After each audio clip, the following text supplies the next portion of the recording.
హామీ ఇచ్చిన తల్లికి వందనం ఇస్తున్నారు. అది అరకొరక్క. మేము ఒత్తిడి చేసి ఒక కార్యక్రమం రూపొందిస్తే రేపు ఉదయం రైతు భరోసా అంటే ఇది దానికి ఏదో పేరు పెట్టారు. ఏం పేరు కదా, అన్నదాత సుఖీభవ. అది రేపు విడుదల చేయబోతున్నాను. అంటే ఒక సంవత్సరం తల్లికి వందనం ఇస్తున్న ఒక సంవత్సరం సంబంధించిన 15,000 13,000 రూపాయలు పోయింది. రేపు ఇవ్వబోయే అన్నదాత సుఖీభవ సంవత్సరంకి ఇవ్వాల్సిన 20,000 రూపాయలు ఉస్కాకి అయిపోయింది. అని రెండు ఒత్తిడి చేస్తే అది కూడా అందుకే మేము చెప్పాం, మా నాలుగు మందం కాదు, నీ మెల్ల వచ్చి ఇప్పిస్తామని చెప్పాం. ఆ కార్యక్రమం ఇకపోతే రాష్ట్రంలో శాంతి భద్రత పరిస్థితి చూస్తూనే ఉన్నాం. ఎక్కడ చూసినా సరే మహిళలపై అత్యాచారాలు, లేదు అంటే హత్యలు, వాళ్ళ మీద హత్యలు ఇష్టరాజ్యంగా ఉన్నాయి. దాన్ని అరికట్టే సందర్భం లేదు. ప్రభుత్వం మీద కానీ ప్రభుత్వం మీద భక్తి లేదు, భయం లేదు. పోలీసు మీద భక్తి లేదు, భయం లేదు. ఆ రకంగా రాష్ట్రంలో తయారైంది. నిన్నటి రోజున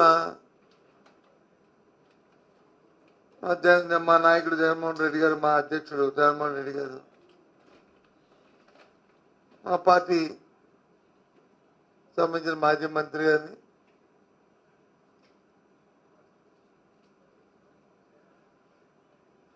చట్టవిరుద్ధంగా చట్టాన్ని చేతిలో తీసుకుని అక్రమ కేసులు పెట్టి అరెస్ట్ చేస్తే వారిని పరామర్శించడానికి వెళ్తే వచ్చిన ప్రపంచాన్ని జనం వస్తున్న ప్రజలు కార్యకర్తలు ఆయన చూడడానికి వస్తే, అలాగే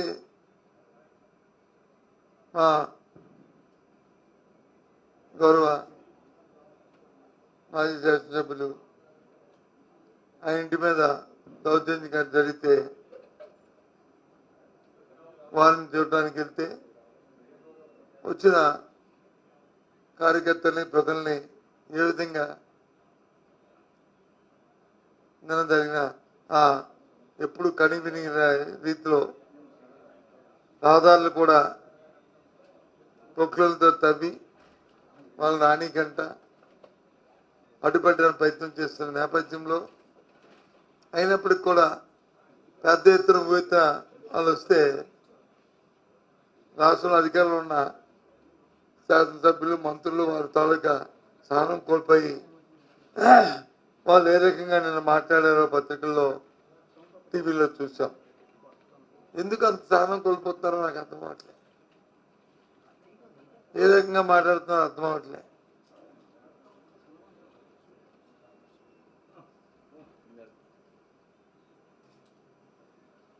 ఆయన వచ్చి మాజీ శాసనసభ్యుడు ఇంటికి వెళ్ళి ఆయన పరామర్శిస్తే ముఖ శాసనసభ్యుడు అంటాడు, మరి ఆయన మాట్లాడిన మాటలు మరి మీకు తెలియదా, వాళ్ళు సమర్థిస్తారా అంటారు. ఎవరిని చట్టపరంగా కానీ చట్టానికి వ్యతిరేకంగా చేసిన ఎవరిని మేము సమర్థించాం. సైమల్టేనియస్గా అది కూడా మీరు గుర్తెరగాలి. మరి మొన్నటి రోజున మా మాజీ మంత్రి గారు రోజా గారు మనం మాట్లాడిన భాషకి ఏ ఒక్కరైనా తెలుగుదేశం పార్టీ కూటమి ప్రభుత్వం నుంచి కానీ ఏ ఒక్కరైనా సరే ఇది తప్పు అని అనవలసిన బాధ్యత అధికారంలో మీకు లేదా? ఏమైంది మీ జ్ఞానం? ఏమైంది మీ ఆలోచన?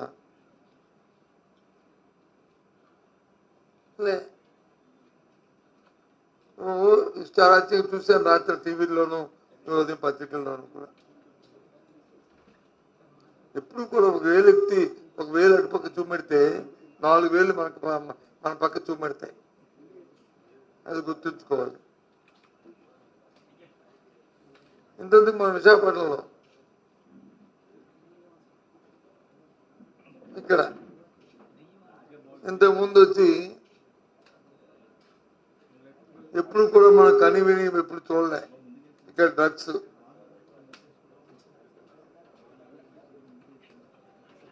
అంతకుముందు ఇక్కడ డ్రగ్స్తో యువకులు పట్టుపడడం దాని మీద అత్యున్నతలో ఉన్న పోలీస్ అధికారి వారు చూచాయిగా లీగల్ ఇచ్చింది వచ్చి పలానా ఉన్నారు కొంతమంది ఉన్నారని చెప్పడం ఆఖరిగా చేస్తూ ఒకరిద్దరి మీద కేసు వచ్చి క్లోజ్ చేశారు. మేము పూర్వపరాలు పోను కానీ ఆ విషయాన్ని కానీ ఒక భయం వచ్చినట్టుగా ఒక దాని మీద ఎక్కువ దృష్టి పెట్టి ప్రభుత్వం కానీ పోలీసు కానీ సీరియస్గా ఉందనే నేపథ్యం జరిగితే మళ్ళీ నిన్న మొన్న జరిగిన డ్రగ్స్ దొరికాయని చెప్పిన పత్రికల్లో ఇట్లా వచ్చింది. ఆ ప్రక్రియ జరగకపోయింది. భయం పోయింది. పోలీస్ అంటే ప్రభుత్వం అంటే భయం పోయింది. దానికి కారణం వారు చేస్తున్న ప్రక్రియలు, వారు చేస్తున్న కార్యక్రమాలు, దాని నుంచే ఇవన్నీ జరుగుతున్నాయి. పగలొచ్చి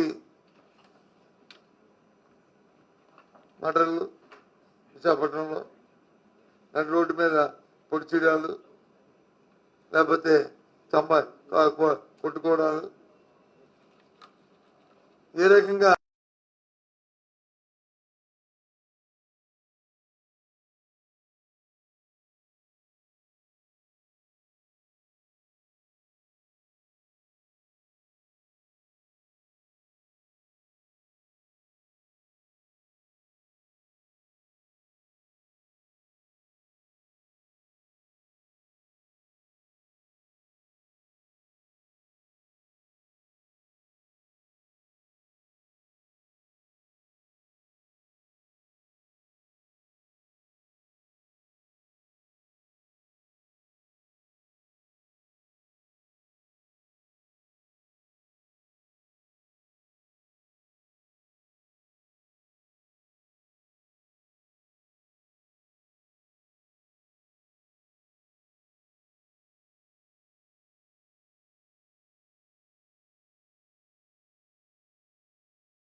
ఓపెన్ మార్కెట్లో వాళ్ళు పెట్టిన పెట్టుబడి చూస్తే అందులో సగం కూడా ఉండదు పెట్టుబడి. వారికి వచ్చి 99 సంవత్సరాలు ఇది ఎక్కడ కనివేని రీతిలో ఇద్దామనుకుంటే పబ్లిక్ ఆక్షన్ వేసి ఏ సంస్థ వస్తే రమ్మని వాళ్ళకి ఇవ్వండి. ఎవరుతున్నారు? ప్రభుత్వం మీద జరుగుతుంది, ప్రజల మీద జరుగుతుంది, మంచి జరుగుతుంది. కుట్రొచ్చిన కనిపిస్తుంది అలా ఆ దోపిడీ, వాళ్ళతో జరుగుతున్న అక్రమ ఏదైతే అగ్రిమెంట్ ఉందో అది. ఎస్, వాస్తవం చెప్తున్నా.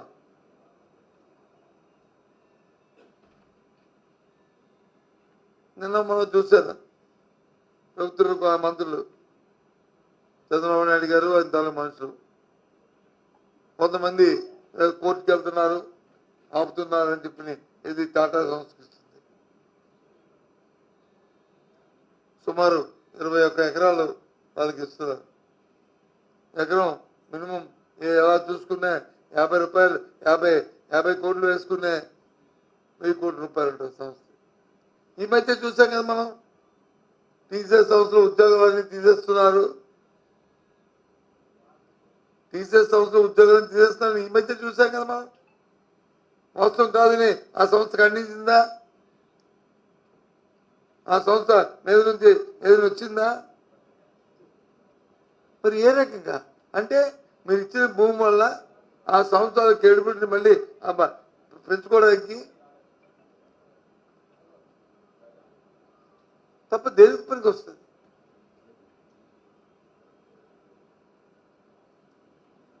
ఏం మాట్లాడుతున్నారు? మీకే తెలివితేటలు ఉన్నాయి, మీకే ఆ జ్ఞానం ఉంది, మరి ఎవరికి లేదు, ఎవరికి ఆలోచన లేదు అనుకుంటే ఎలా?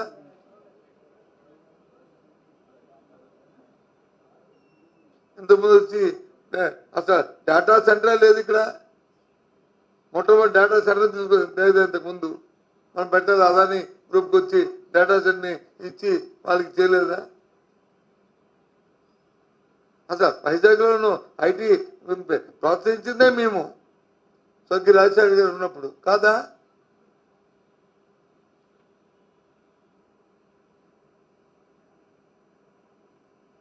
ఏం మాట్లాడతారు? ఇది అంతా ఇది తీసుకొచ్చి అది ఇంతకుముందు ప్రభుత్వాలు ఏమి చేయనట్టు, ఇంతకుముందు ఏమీ మొట్టమొదటి చేయనట్టు, వీళ్ళేదో చేస్తున్నట్లు సంవత్సర కాలం అయింది.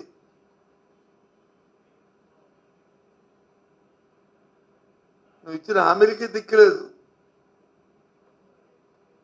సూపర్ 6కే P4 అని పెట్టి ఉద్యోగస్తులు వచ్చి టీచర్లు వచ్చి అడాప్ట్ చేసుకోమంటారు, సెక్రటరీ ఎంప్లాయీస్ని అడాప్ట్ చేసుకోమంటారు, ఉద్యోగస్తులు అడాప్ట్ చేసుకోమంటారు. అసలు విధి విధానం ఏంటి? ఒక కుటుంబాన్ని బంగారు కుటుంబంగా తయారు చేద్దామనే ఒక కాన్సెప్ట్ ఇచ్చినప్పుడు మినిమం నీడ్స్ వాళ్ళకి ఏమి ఇవ్వాలి, మ్యాక్సిమం ఏమి ఇవ్వాలి, ఆ కుటుంబం దానికి ఆర్థిక పరిస్థితిని బట్టి మినిమం ఎంత సపోర్ట్ చేయాలి, ఆర్థికంగా కానీ కైండ్ కానీ క్యాష్ కానీ చేయాలి, మ్యాక్సిమం ఎంత చేయాలి అనేది ఒక కాన్సెప్ట్ ఇది ఉండాలి, ఒక డ్రాఫ్ట్ ఉండాలి కదా, అది చెప్పాలి కదా. నెలగా కుటుంబాన్ని ఆదుకోవడానికి 1000 రూపాయలు ఇవ్వాలా, 2000 ఇవ్వాలా, లేదా సంవత్సరానికి వచ్చి మీ ఏ రకంగా చదువులు చెప్పించాలా, ఏ రకంగా అవుతుందా, లేదు వాళ్ళకి ఇల్లు ఇవ్వాలా, లేకపోతే వాళ్ళకి కుటుంబ పోషణకి బచ్చి ఇవ్వాలా?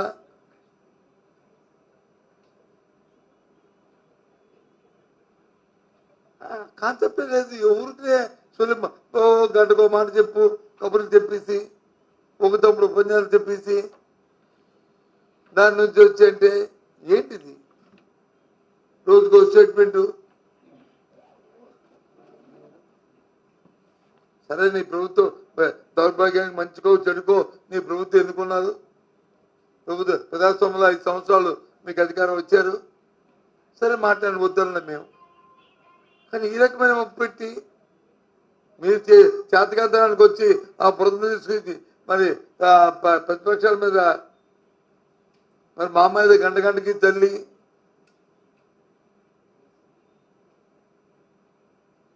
చేతకానికి వచ్చి మధ్యలో బాగా వాయించినట్టు మా మీద మాట్లాడి ఏంటిది? తల్లికి వందనం ఇచ్చారు. ఎప్పుడైనా గత 4 సంవత్సరాల్లో గత ప్రభుత్వాలు మీ ఇచ్చినప్పుడు ఎప్పుడైనా అమ్మఒడి ఇచ్చినప్పుడు 2 విడతలుగా ఎప్పుడు ఇచ్చామా? ఏ విద్యార్థికైనా ఏ తల్లికైనా ఇచ్చామా చెప్పండి? సంవత్సరం ఇచ్చిన 14,000 రూపాయలు కానీ, లేదు 2వ సంవత్సరం ఇచ్చిన 13,000 రూపాయలు కానీ 2 విడతలు ఇచ్చారు చూపండి. ఇప్పుడు ఎందుకు ఇస్తున్నారు మీరు 2 విడతలు? 8,000, 7,000, 9,000 ఇచ్చి మిగతా వచ్చి కేంద్రం ఇచ్చిన తర్వాత మేము ఇస్తాము అని చెప్పి ఎందుకు మెసేజ్ ఇస్తున్నారు? ఎందుకు పంపిస్తున్నారు? ఏంటి అసలు మీకు ఒక ఆలోచన ఉందా? ఒక విధానం ఉందా? ఒక కార్యక్రమం ఉందా? ఏమనంటే మేము చెప్తున్నాం, మీరు వినవలసిందే. వినకపోతే మీ 4 మందాలు ఈ మాటలు. అందుకే మేము ఒక కార్యక్రమం తీసుకుని చెప్పాం. ఎవరు 4 మందమో ఎవరి మేడలో వచ్చో చేయిస్తాం కానీ అది చేపట్టే ఇవాళ ఈ కార్యక్రమం వస్తాయి. రేపు ఇంకా ఆగస్టు 15 నుంచి బస్సు ఏదో వస్తుంది. మా మంత్రి గారు శాసనమండలిలోనే చెప్పారు, మేము వచ్చి చెప్పలేదే, మేము మా జిల్లాని పరిమితం అన్నాం కానీ తప్ప దేశమంతా అన్నారు. తర్వాత మొన్న ఇప్పుడు చూసాం, కాదు ఎర్రస్వేలి జిల్లా అన్నారు. మళ్ళీ ఇంకో స్టేట్మెంట్ చూస్తాం, కాదు రాష్ట్రం అంతా అన్నారు. రాష్ట్రం అంతా ఇస్తారు, జిల్లా అంతా ఇస్తారు, ప్రజలంతా తిరుగుతుంది. ఇది కూడా మా ఒత్తిడి మీదే. ప్రతిపక్షంగా మేము బాధ్యతంగా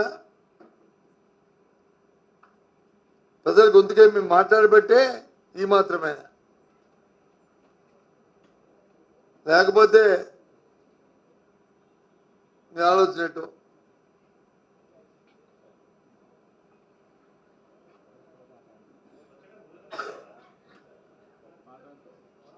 1,50,000 కోట్ల రూపాయలు అప్పు చేశారు. 1,50,000 కోట్లు అంటే మాటలా ఒక సంవత్సర కాలంలో?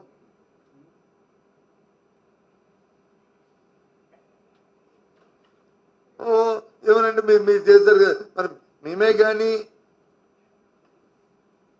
ఆ రోజు కానీ ఫైనాన్షియల్ డిసిప్లిన్ కానీ చేయకపోతే, ఎఫ్ఆర్బి కాస్ట్ చేయకుండా మేము వచ్చి పరిపాలన చేయకపోతే మీకు ఈ లోన్లు ఎలాగ వస్తే మీ మొక్కలు చూసిస్తుందా? మనిషి వచ్చి పౌడర్ రాసి స్నో రాసి పౌడర్ రాసి అందంగా ఉన్నాడంటే బ్యాంకులో వచ్చి 1,00,000 రూపాయలు అప్పు ఇస్తుందా? చెప్పండి, ఎప్పుడు ఇస్తుంది? ఆర్థిక స్తోమతని వాళ్ళకి కావాల్సిన డిపేర్ చూసి ఇస్తుంది. చేయబట్టి ఇవాళ నీకు ఆ 1,50,000 కోట్ల అప్పు దొరికింది. ఈ రాబోయే కాలంలో ఏమవుతుందో తెలియదు.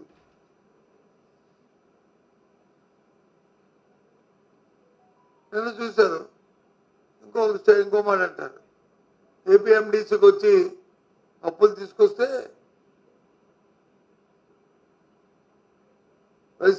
వైసీపీ పార్టీలో ఉన్న వాళ్ళు దాని మీద ఫిర్యాదు చేస్తున్నారు. ఫిర్యాదు చేయడమే కాదు, కొట్టు కూడా వెళ్ళాం. ఎస్, అవును. ఎందుకు వెళ్ళాం? ఎందుకు ఫిర్యాదు చేస్తాం? చట్టబద్ధంగా నువ్వు కార్యక్రమం చేయట్లేదు. ఈ కార్యక్రమం థర్డ్ పార్టీని కానీ మన ఖజానాలో ఇన్వాల్వ్ అయ్యి డైరెక్ట్గా తీసుకుంటే అది రాబోయే తరాల్లో రాష్ట్ర ఆర్థిక పరిస్థితికి దానివల్ల నష్టం వస్తుంది. రాష్ట్రం తాలూకా ఆర్థిక విధానమే ఇబ్బందులు పడుతుంది అని డెలిబరేట్గా చెప్తున్నాం. ఇదే మేమేమి గొప్ప గారు చెప్పిన మాటలు కాదు.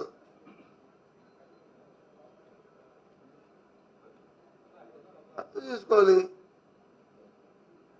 ఏ పని చేసినా సరే ప్రత్యేకంగా డైరెక్ట్గా చేస్తే తప్ప వెనకాతల నుంచి బ్యాక్డోర్ మ్యాచ్ ఎప్పుడు చెయ్యం.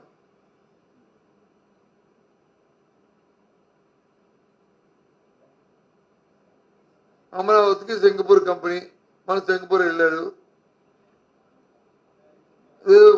దీంట్లో చూసాను 143 కోట్లు కట్టమన్నారు, అందుకే వాళ్ళు వచ్చి పారిపోయారు అని. ఎస్, అది ఖర్చు పెట్టింది.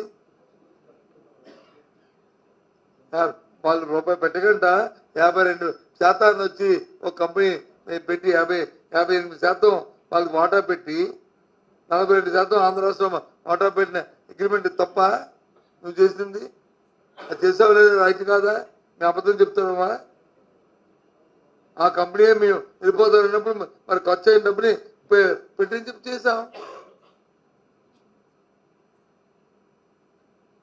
ఈరోజు ఎందుకు రావట్లేదు? వాళ్ళు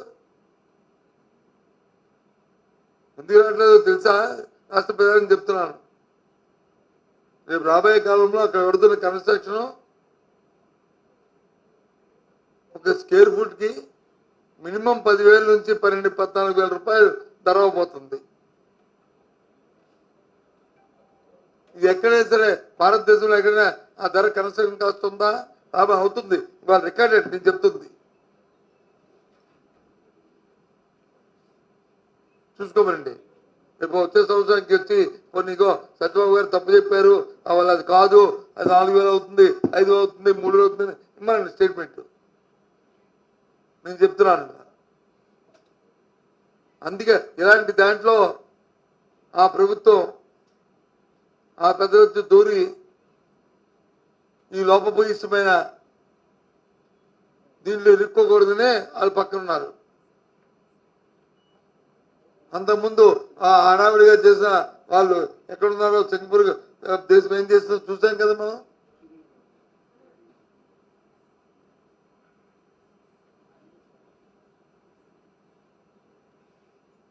ఏదైనా ట్రాన్స్పరెంట్ గా చేసి ఏదైనా ట్రాన్స్పరెంట్ గా ఉండి ప్రభుత్వం వచ్చి ఒక విధానం ఇచ్చింది, రాజ్యాంగంలో ఒక విధానం ఉంది, చట్టాల్లో ఒక విధానం ఉంది, ఆ విధానం ప్రకారం చేయండి.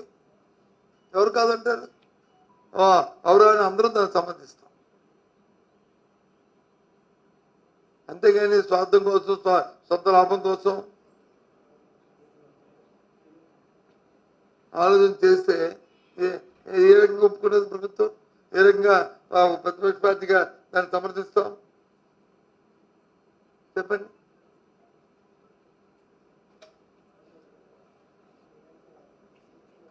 చాలా ఎక్కడ చూడండి విధానం. అమ్మ పిల్లలు ఇవాళ పత్రికలో ప్రధాన పత్రికలో చూస్తున్నాం.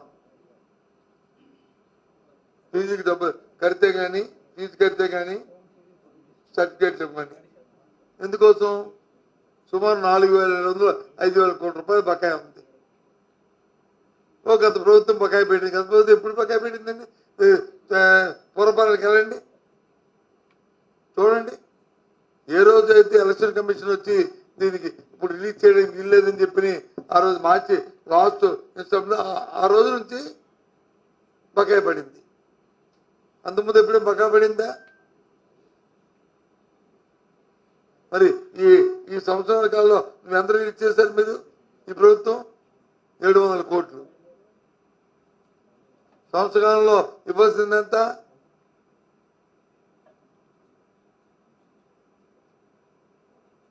మరి పాప పిల్లలు మరి సర్టిఫికేట్ ఇవ్వక వాళ్ళ చదువులు మానేసుకొని ఉండదా? ఆ మీద కోపం ఇంకొక తీర్చుకోండి. అంతేగా ఆ పిల్లలు ఏం చేస్తారు?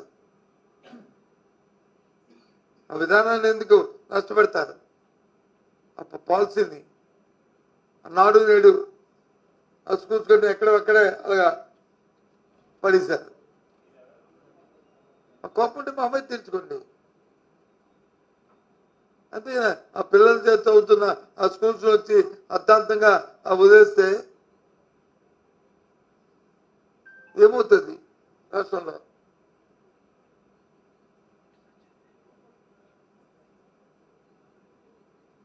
ఈ సంవత్సరం ఇంకో దొరికిపోతే ఇంకో రాబోయే ఇబ్బందులు కూడా ఉన్నాయి.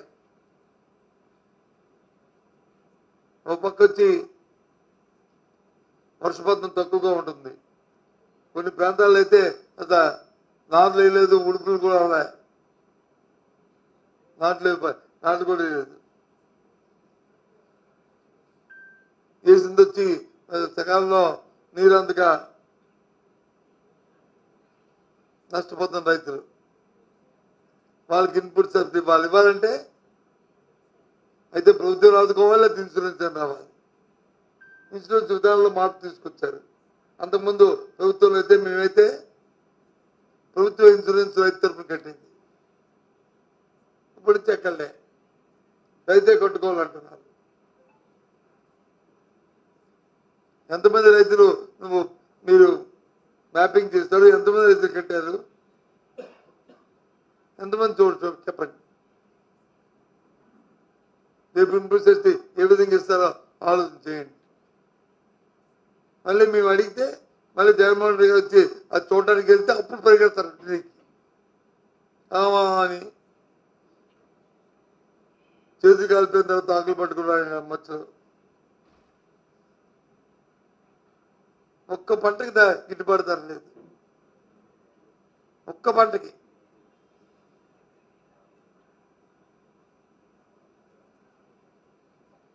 అంతేనా? ఏ రకంగా మరి సామాన్య బతుకుతాడు రైతు కానీ, రైతు కూలీ కానీ? రైతు కూలీ అయితే ఎన్ఆర్జీ ఇస్తుంది, మహాత్మా గాంధీ పనికి ఉపాధి ఆహార పథకం. ఈ రోజుకి ఆగస్టు 15 మే 15వ తారీఖు నుంచి మే 15, జూన్ 15, జూలై 15, ఆగస్టు 1 అంటే 2 నెలల 15 రోజులు అంటే 75 రోజుల నుంచి వాళ్ళకి కూలి డబ్బులు రాలే. అంతకుముందు 10 రోజులు రాలే, తర్వాత ఇచ్చారు. ఇప్పుడు 70 రోజులు. ఏ రకంగా పొందుతారు? ఇది వాస్తవం కాదా? ఇది ఈ సంవత్సర కాలంలో గొప్పగా చెప్పారు. ఓ రోడ్లు వాళ్ళ గంతలని గుంతలు పోల్చాలని చెప్పారు. ఏదో అరకొరకు అక్కడ ఇక్కడ చేసిందని రూపాయి బిల్లు ఇచ్చారు, రూపాయి డబ్బు ఇచ్చారండి, అందుకే వాళ్ళు చేయడం మానేశారు. ఎక్కడ గుంత అక్కడే ఉంది. ఇది చేయండి.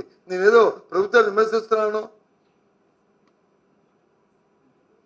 హడావిడిగా గొప్పగా ఏదైతే మీరు చెప్పుకుంటారో దానికి తగ్గట్టు పర్యవేక్షణ కూడా ఉండాలి, దానికి తగ్గట్టు కావాల్సిన అలొకేషన్ ఉండాలి, దానికి తగ్గట్టు పనులు చేసే విధానం ఉండాలి. ఆ గుంటలు తప్ప ఈ సంవత్సరాలు ఇంకేదైనా మీరు అభివృద్ధి కార్యక్రమాలు చేశారా చెప్పండి?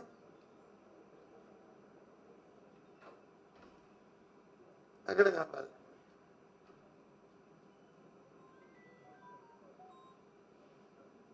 ఏ ఒకటైనా కొన్ని ఏ రోడ్లకి టెండర్ పిలిచారా చెప్పండి? ఆ గుంతలు తప్ప గుంతలు తెచ్చారు, సగం చేశారు, ఆ డబ్బులు ఆపేశారు. ఇంకా మిగతా ఏమైనా పిలిచారా? పోనీ ఇదిగో ఈ కార్యక్రమం అని చెప్పింది లేదు. మేము మొదలుపెట్టిన ఆ పోర్ట్లు, ఆ జట్టీలు అవి కూడా అరకొరకు అలా ఉంచారు.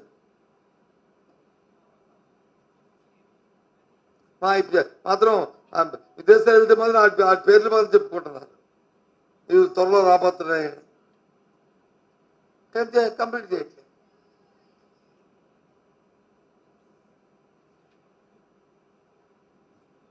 నేను ఉదయం అడిగాను, ఆ పక్కన ఉన్న చింతపల్లి తాలూకా జట్టి ఏం మొదలెట్టారో టెండర్ పిలిచండి, పెళ్ళేస్తారు. ఇంకా ఎక్కడికి వెళ్తాం? మాటలతో కడుపు నిండదు, మాటలతో పనులు జరగవు. మాటలతో పాటు చేతలు కూడా ఉండాలి, పర్యవేక్షణ కూడా ఉండాలి.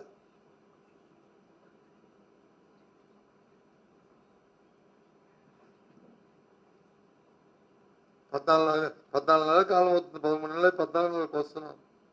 ఇంకెంతకాలం మా మీద మా మమ్మల్ని బూచాటు చూపెట్టి మీరు వచ్చి పబ్బం కడుపుకుందాం అనుకుంటారు?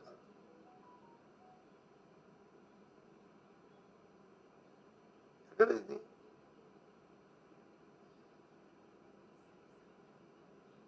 కరెక్ట్ కాదే. రేపు ఇవాళ వచ్చి ఫ్యాక్టరీ ఇస్తున్నారు, 1,00,000 మందికి ఇవాళ చూసాను, 1,00,000 మందికి పెన్షన్ ఇస్తున్నారు. ఎవరికి ఇస్తున్నారు పెన్షన్? ఎవరైతే భర్తకి పెన్షన్ వచ్చి భార్య చనిపోతే ఆ భార్యకు వచ్చి ఇవాళ ఇస్తున్నారు 1,00,000 మందికి. మరి భర్తలు చనిపోయి విడో పెన్షన్ కోసం పెట్టుకుని గత సంవత్సరం పాటు నుంచి వెయిట్ చేస్తున్నా, మరి వాళ్ళ సంగతి ఏంటి? వాళ్ళు విడోస్ కాదా?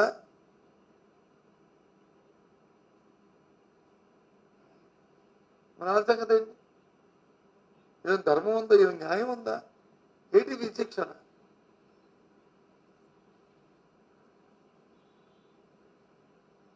విడో పెన్షన్ ఇచ్చేప్పుడు భర్తలు చనిపోయిన ప్రతి ఒక్కరికి ఈరోజు అప్రూవ్ డేట్లో నిజంగా ఎవరైతే వాస్తవంగా చనిపోయారో అందరికి ఇవ్వాలి కదా.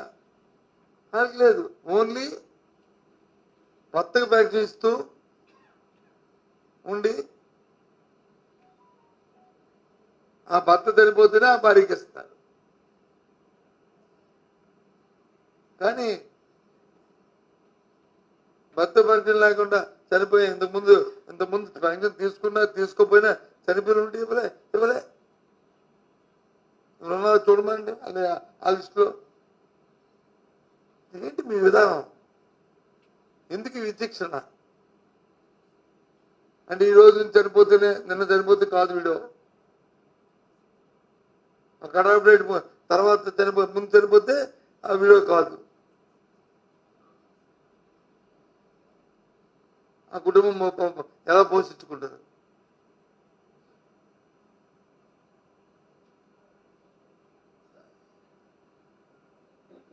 ఆ మహిళకి ఇచ్చే 0 వడ్డీ లేదు. డ్వాక్రా సంఘాలు గొప్పగా ఎంతో అద్భుతంగా ఉండేది ఈ రాష్ట్రంలో. ఇవాళ ఈ సంవత్సరం 14 నెలల కాలమైంది, 0 వడ్డీ ఎక్కడుంది చెప్పండి? ఎప్పుడు ఇస్తారు? అది ఇస్తారా లేదా? మీ పాలసీ ఏంటి? మీ విధానం ఏంటి చెప్పండి?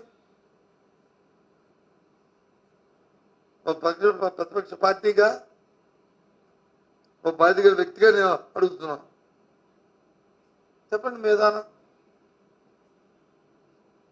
ఈ ధర్మమైన విధానం, న్యాయమైన విధానమేనా ఈ పెన్షన్ విధానం? విద్యార్థులకు వచ్చి ఆ రకంగా ఇబ్బంది పెట్టడం ఈ ధర్మమా?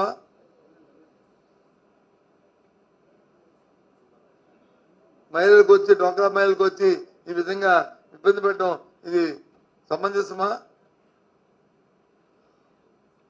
ఏంటి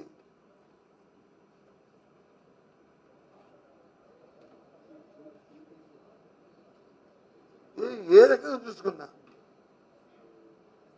అందుకే ఇవాళ మిమ్మల్ని అందరినీ పిలిచి మీతో పాల్పంచుకొని ప్రభుత్వానికి హెచ్చరించి ప్రజలకు విషయాలు తెలియజేయాలని ఈ ప్రెస్ కాన్ఫరెన్స్ పెట్టాం. ఒకటి మాత్రం జగన్మోహన్ రెడ్డి బయటకు వస్తే మాత్రం కింద నుంచి మీద వరకు మాత్రం అందరూ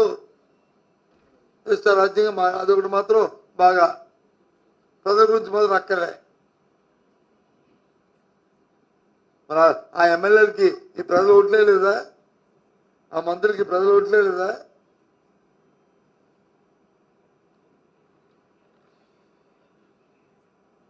మరి ఆ సమస్యల మీద ఎందుకు మాట్లాడరు? ఆ సమస్య మీద మీ ప్రభుత్వ పెద్దలకు ఎందుకు చెప్పరు?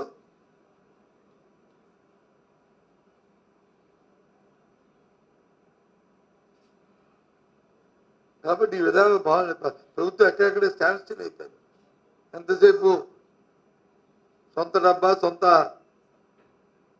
తప్ప విషయం లేదు, పరిజ్ఞానం లేదు, విషయం లేదు. దానివల్ల ఒక 10 మందికి ఉపయోగపడే కార్యక్రమం లేదు. విధంగా ఆక్షేపిస్తున్నాను. అందుకే ఈ పత్రికా సమావేశం. ఓకే,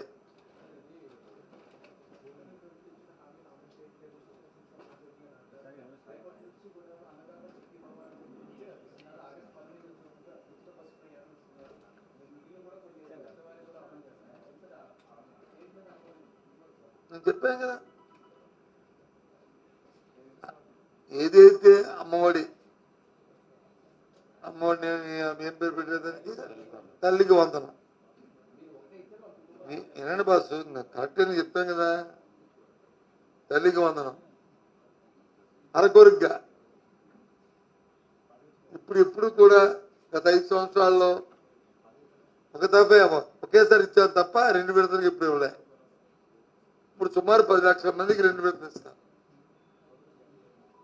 ఎందుకు వచ్చింది అది ఆ వ్యత్యాసం? ఒకటి.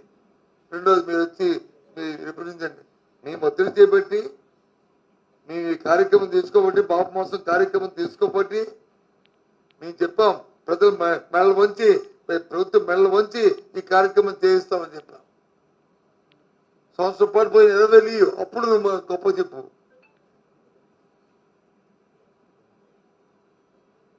చెప్పా మా తాలూకా ప్రజల మీద ప్రభుత్వం మీద ఒత్తిడిని తట్టుకోలేక, ప్రజలు వ్యతిరేకతను తట్టుకోలేక నువ్వు ఈ కార్యక్రమం చేస్తా. శాస్త్రమైన సాక్షిగా చెప్పారు కదా. మీరు చెప్పిన గొప్పగా ఆగస్టు 15 అనేది ఏం చెప్పారు? మేము చెప్పలేదే, ఓన్లీ జిల్లాకే పరిమితం అని చెప్పారే. ఆ తర్వాత వచ్చి ఎండీ గారు కాదు మా ఉమ్మడి జిల్లాకి ఆలోచిస్తామని చెప్పారే. తర్వాత వచ్చి రాష్ట్రం అని చెప్పారు. అయినా ప్రజల తరఫున విధి విధానాలు వస్తాయి కానీ చూద్దాం. ఎందుకు వచ్చాయి ఇన్ని మాటలు? దేనికోసం వచ్చాయి? ప్రభుత్వ విధానం వాళ్ళు ఎన్నికలు ఇచ్చిన మాట ఉంటే ఒక ఒకే మాట వెళ్తారు కదా, ఎందుకు 3 మాటలు రావాలి, ఎందుకు ఈ కార్యక్రమం చేయాలా? ఎప్పుడైనా విశాఖపట్నంలో మనం డ్రగ్స్ దండాలు చూసామా? డ్రగ్స్కి వచ్చి ఎందుకయింది, మళ్ళీ మనం నిన్న కాక మనం మళ్ళీ డ్రగ్స్ దొరికారు, ఇంకెవరో బయటికి రాలేదు, ఎందుకు వచ్చింది? భయం లేక. పోలీసు వ్యవస్థ భయం లేక, ప్రభుత్వం భయం లేకపోతే ఈ కార్యక్రమాలు జరుగుతున్నాయి. ఎందుకు భయం లేకపోయింది? వ్యవస్థ పోలీసు వాళ్ళ పన్నాలు తెలుసుకుని ఇస్తే పర్వాలే, వాళ్ళు చేతితో తీసుకోవడం వల్ల కొంతమంది ప్రభుత్వం పెద్దలు వాళ్ళు ఒత్తిడి రావడం వల్ల వాళ్ళు ఈల్డ్ అయ్యి ఇవాళ ఈ కార్యక్రమం జరుగుతుంది. అది మేము చెప్తుంది. చెప్పండి.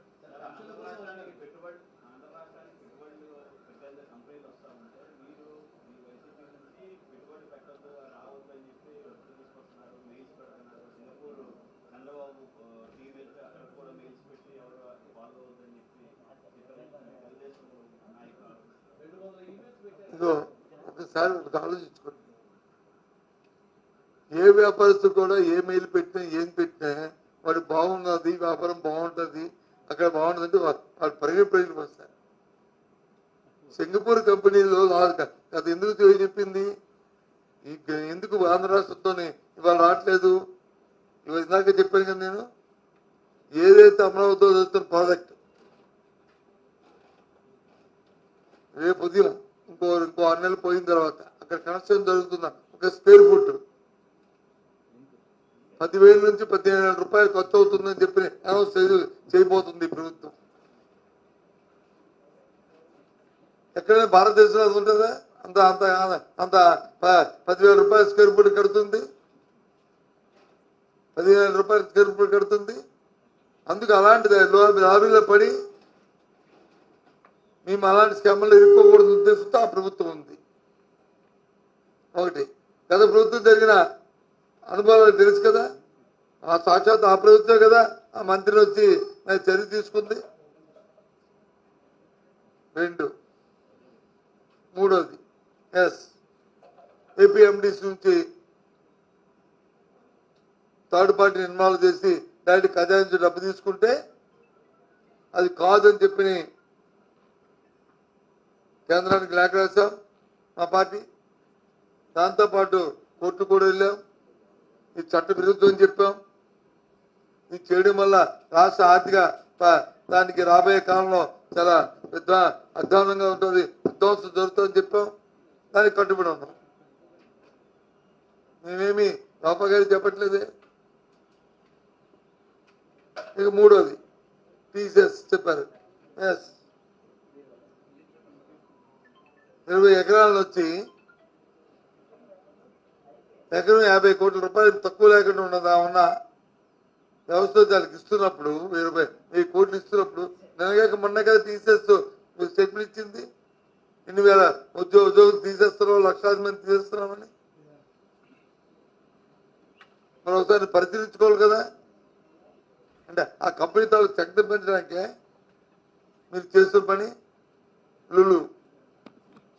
లులుకి ఇస్తే అతను కొండ వచ్చి మలేషియా, సింగపూర్లోను ఇంకా మిగతా దేశాల్లో ఉన్న వాళ్ళ అవుట్లెట్లనే వాళ్ళు క్లోజ్ చేసుకుని వాళ్ళు మీ నష్టాల్లో ఉన్నారని మూసేస్తుంటే మీరు వచ్చి ఇక్కడ వచ్చి 1,500 కోట్ల రూపాయలు ఆ మినిమం 1,500 కోట్ల రూపాయలు ఆస్తి వచ్చి అప్పనంగా 99 సంవత్సరాలకి మీరు వచ్చి వాళ్ళు దారదత్తం చేస్తే ఏ రకంగా? విజయవాడలో వచ్చి బస్టాండ్ వచ్చి మేము ఓపెన్ ఇవ్వండి, లులు వస్తుందా, లల్లు వస్తుందా, లేకపోతే ఇంకోటి వస్తుందా చూసుకుందాం, తప్పేముంది? అంటే ఇదేం పని? అది మేము చెప్తుంది.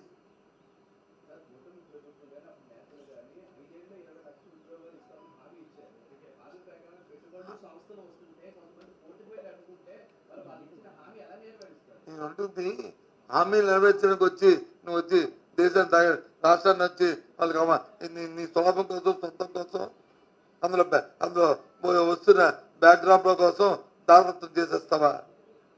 15 కోట్లు ఇస్తున్న ఇచ్చేస్తావా? హామీ ఇచ్చామని చెప్పని అదే ఇదే హామీ అంటే నువ్వు నీకు హామీ ఇచ్చినప్పుడే ఆలోచించుకోవాలి. తెలుసు కదా మీకు సమస్య సృష్టించడం. P4 పెట్టారు. P4 విధానం ఏంటి?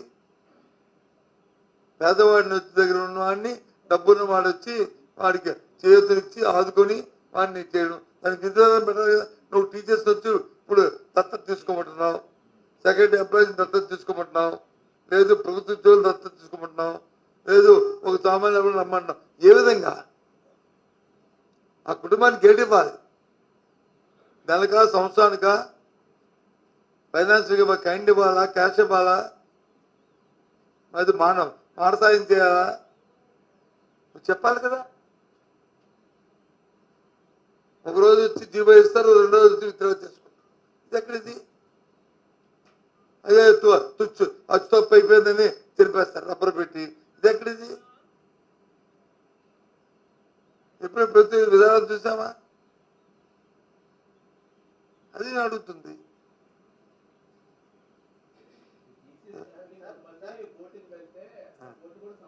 ఏమిటి సంబంధించింది నీ భాష?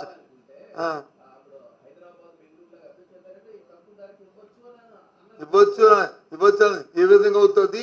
ఇప్పుడు ఏదైతే కేసు లోపలే చేయాలి, కానీ ఇది ఇది ఆలోచించవలసిన విషయం అని చెప్పింది తప్ప ఇచ్చి వచ్చి చెప్పలేదు కోర్టు. మేబీ రాంగ్ రైట్, మీరు కరెక్ట్ చేసుకోండి ఒకసారి. డిబేట్కి ఏం చెప్పలేదు.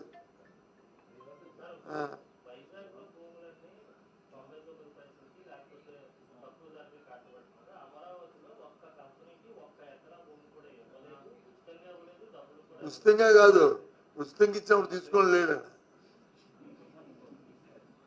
ఫ్రీగా ఇచ్చేది తీసుకుని ఉండాలి కదా. కంపెనీ పెట్టాలి కదా, కంపెనీ పెరగాలి కదా.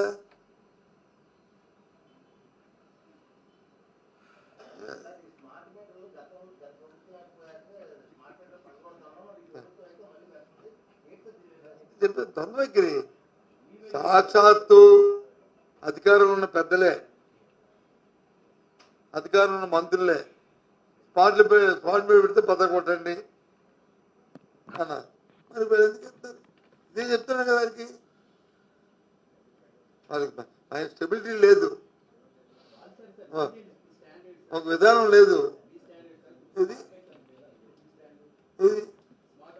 అధికారులు మేము ఉన్నామా?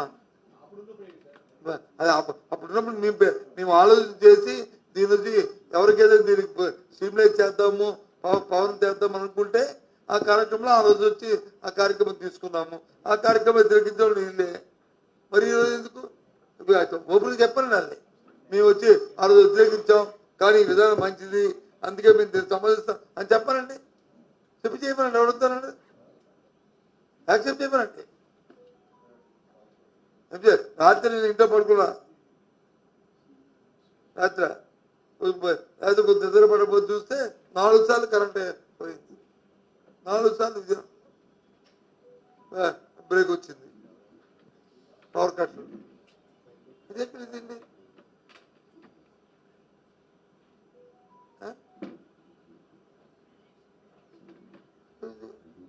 నీకెండి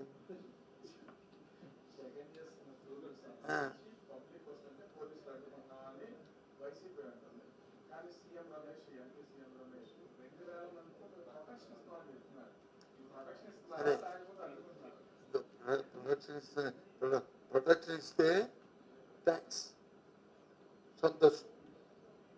ప్రొటెక్షన్ ఇచ్చే ఉద్దేశంతో కానీ మంచి సదుద్దేశం తెలిస్తే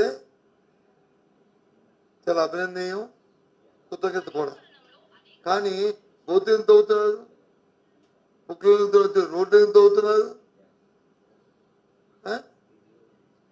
గోతులు తవ్వడం కూడా ప్రొటెక్షనేనా? రోడ్లు తవ్వడం కూడా ప్రొటెక్షనేనా? ఇది ఎప్పుడైనా దేశ చరిత్రలో జరిగిందా? కేవలం చూస్తే స్వాతంత్ర ఉద్యమంలో ఏ విధంగా అయితే ఆ రోజు బ్రిటిష్ వాళ్ళు ఆలోచన చేశారో ఆ రకంగా తయారయ్యారు. అప్పుడే కొద్దిగా న్యాయం కనిపించింది. ఆ టీవీలో అటు చూస్తే మనం అప్పుడు లేము, కానీ స్టోరీకి చూసి కానీ విజువల్స్ చూస్తే ఇప్పుడు అంతకనే ఘోరంగా ఉంది. నువ్వు ప్రొటెక్షన్ ఇచ్చినప్పుడు పోతే తవ్వాలి. మీరు భర్త ఇచ్చినప్పుడు రోడ్డు ఎంత అవ్వాలి, పుక్కలు ఎంత? నేను అన్నా వాళ్ళే చెప్పుకోవాలి. కొన్ని పేపర్లు ఉన్నాయి కదా, ఎవరు లేరు ఊరికే 10 మంది వచ్చారని ఏబిఎల్ నాటంలో ఈటీవీ లాంటి అమ్మ ఈటీవీ లాంటి అన్నారు కదా. మరి అయినప్పుడు వచ్చి మరి ఆ గోధు ఎంత అవ్వాలి? ఇంటర్వ్యూస్ మరి సమాచారం లేదా? అదే ఆ విషయం చెప్పండి. ఇగో అందుకు తవ్వలేదు, ఇగో చూపెట్టి టీవీకి తీసుకెళ్ళి చూపెట్టి ఇగో రోడ్డు వేయడం తప్పే తప్ప ఇది కాదండి. అక్కడ నమ్మిపోతారు.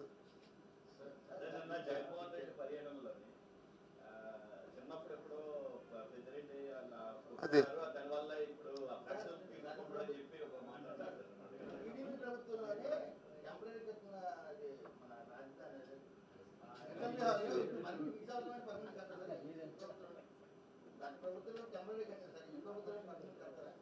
కడతారని అంటున్నారు,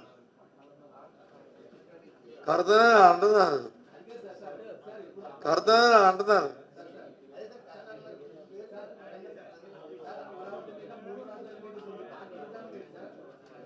నీకు ఎన్నిసార్లు అడిగాను, ఎన్నిసార్లు చెప్పాను నేను. ఇది ఇది ఇది నువ్వు కరెక్ట్గా నువ్వు ప్రశ్నలు కరెక్ట్గా వెళ్తే కరెక్ట్ సమాధానం. ఆయన ఆతులు తప్పని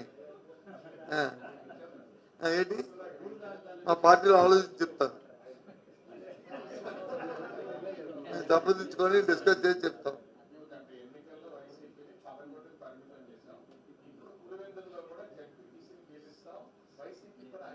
సరే సరేనండి, ఏముంది ఆయన కామెంట్కి వచ్చి ఊరికి దాని పెద్ద రియాక్షన్ అవ్వాల్సింది. ఆయన ఏమి పునీతి కాదు, ఆయన ఏమి పెద్ద జ్యోతిష్యుడు కాదు, ఆయన ఏం జ్యోతిష్యుడు కాదు. ఆయన ఎన్నో సందర్భాలు మాట్లాడింది చూసాను కూడా ఆయన మాట్లాడి.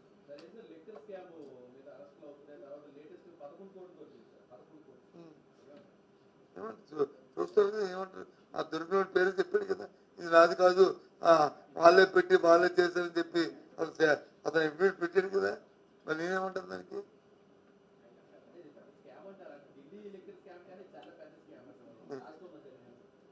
అని మీ ఏపీ అని అంటున్నాను.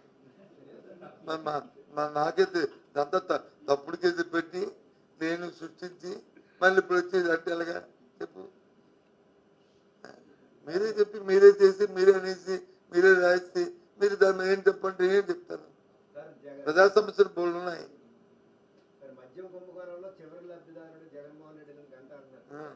అంటారులే ఆయనకి, ఆయన లబ్ధాడు ఆయన, అందుకే ఆయన అంతకుముందు పరిగెట్టాడు అక్కడికి. ఎక్కడికో అది అక్కడికైనా ఎక్కడికి అది రెండోసారి అక్కడికైనా ఆయన అడుగు, అక్కడికైనా అడిగారండి ఎక్కడికైనా అడుగు, ఆయన అడుగు, ఆయన అడుగు చెప్తాడు, ఆయన అడుగు చెప్తాడు, నేను చెప్పలేదు. ఆయన అడుగు చెప్తాడు. అందరితో అంతతో ఆపాను ఆ క్లాస్ ఆయన.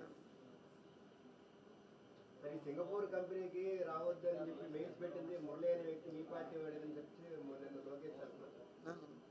ఇది సింగపూర్ కంపెనీ వాళ్ళు పెట్టిన మెయిల్స్ కి అది వాస్తవం అవాస్తవం నేను దాంట్లోకి వెళ్ళను, నాకు తెలియదు, వెళ్ళను. పెట్టి మురళి అనే వ్యక్తి మావాడా కాదని నేను వెరిఫై చేసుకొని చెప్తాను. అదొక పేజీ. రెండో పేజీ నేను వచ్చి కాదు అనిస్తే సింగపూర్ ఆ వ్యాపారస్తులు 100,000 కోట్ల రూపాయలు ఇన్వాల్వ్ అయ్యి ప్రెస్ ఇన్వాల్వ్ మానేస్తాడు చెప్పు, మానేస్తాడు చెప్పు, ఎప్పుడు మానేస్తాడు? అది లోపభూయిష్టంగా ఉంటే, దీనివల్ల నా ప్రభుత్వ పరువు ప్రతిష్ట పోతుంది అనుకుంటే, లేదు నా కంపెనీ తాలూకా పరువు ప్రతిష్ట పోయి నేను వచ్చి నాకు దొరుకుతుంటామంటే రాడు గారు మానేస్తాడు. కానీ అది ఎందుకు రాడండి? దేనికోసం? ఇవన్నిటికంటే ఇవన్నీ ఆలోచించండి. ఇవన్నీ కంటే ఏదైతే మహిళలకు ఇస్తున్నా ఆ సున్నా వడ్డీ కానీ, ఆడబిడ్డ నిధి కానీ, ఆ పీపూర్ విధానం కానీ, లేదు విద్యార్థులకి అన్ఎంప్లాయ్డ్కి ఇస్తున్న 3,000 రూపాయల పెన్షన్ కానీ లేదు ఉపాధి హామీకి మరి ఇస్తున్న రోజువారీ కూలిని ఆ వారంలో ఇమ్మని చెప్పడం కానీ మర్చిపోయిన ఎక్కడున్నారు డిప్యూటీ సీఎం గారు? ఉపాధి హామీ గురించి మరి ఆ డబ్బులు ఇస్తారని గోతులు కప్పేస్తారని చెప్పారు కదా, మరి గోతులు కప్పకుండా మరి ఉపాధి హామీ కొంటా రేపు ఆయన కోసం చెప్పండి ఆ ఉపాధి హామీ డబ్బులు ఇమ్మని చెప్పి. మరి ఆ ఉద్యోగం అడగాలి కదా, చెప్పాలి కదా మీరు. అవి చెప్పరు, ఎంతసేపు ఇవో చెప్తారు. తప్పు కాదు కదా, అది ప్రజల కోసం చెప్తారు మీరు చెప్తే, అంతేగాని మీ సొంతం కాదు కదా అదేమీ. మీకు జ్ఞాపకం రావు. ఓకేనా? కాకపోతే థ్యాంక్ యూ.